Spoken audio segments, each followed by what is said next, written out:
welcome friend to this session of design patterns. In this session we will try to understand one of the rarely used pattern, but again depending on the kind of project this can be the most useful pattern, proxy pattern.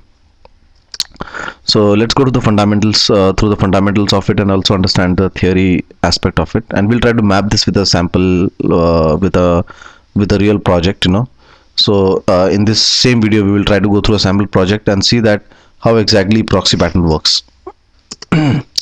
So first thing, they fall into the structural pattern categories. Proxy is nothing but it's a class, or you can say it's an interface, which points towards the actual class which has data. So it's like a pointer which acts towards which actually is pointing towards the actual class. Now why it's necessary is basically sometimes you have classes which have huge data, like example, it can be image object, or it can be a some kind of a blob data, or it can be a object data which is probably in GBs.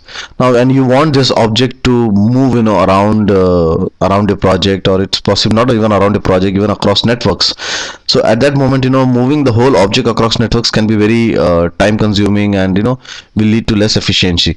So what you basically do is that you take up an interface, okay, and take up an interface, and this interface points towards that object, and you move that interface across the network, which is lightweight, okay, and whatever operations you call on that interface will actually call on the actual object,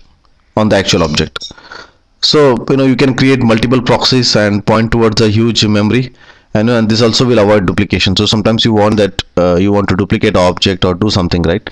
Then you can always create multiple proxies and work around with it rather than duplicating the actual object. So the main intention of proxy pattern is that to have an interface, a lightweight interface which points towards the actual data, which is huge and bulky, okay, and do operations on that bulky interface. So here's the example. So what I've done is this is my actual image, a huge image, probably something which is loaded, okay, and here's my proxy, okay.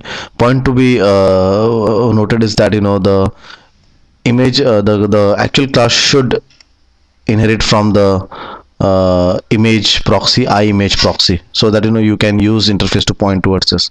Now what happens is basically when you in the client code, right, what you do is that you create the actual image object and you point the pointer towards the proxy. Now this proxy is basically can now refer to the actual object, and you can move this proxy wherever you want into the other networks, or probably move to other PCs, rather than moving the actual object, and then this will increase efficiency of your project. So again, use image proxy, proxies, where you are thinking that you have large image objects or large blob data which you want to pass across computer networks, and rather than passing the real objects and making the network more bulky or more loaded, you can pass the proxy object, the image proxy object.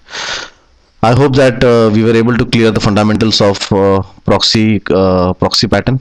In case you have any doubts, and you can always mail me at shiv_koiral@yahoo.com. You can also visit our website www.questpond.com. There are a lot of good design patterns videos which we have loaded there. Almost all design patterns videos we have loaded there. So you can visit the website. You can download interview question books, which will probably help you to enhance your career.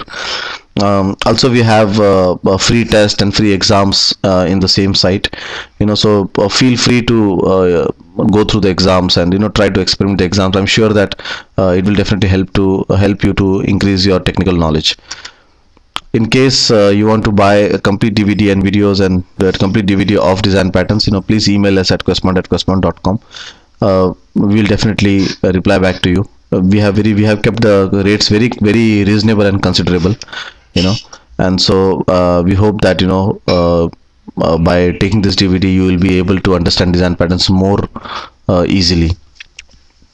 Thanks for hearing. And in case you find that any doubts you have, you can mail me at questpond@questpond.com. See you in the next video.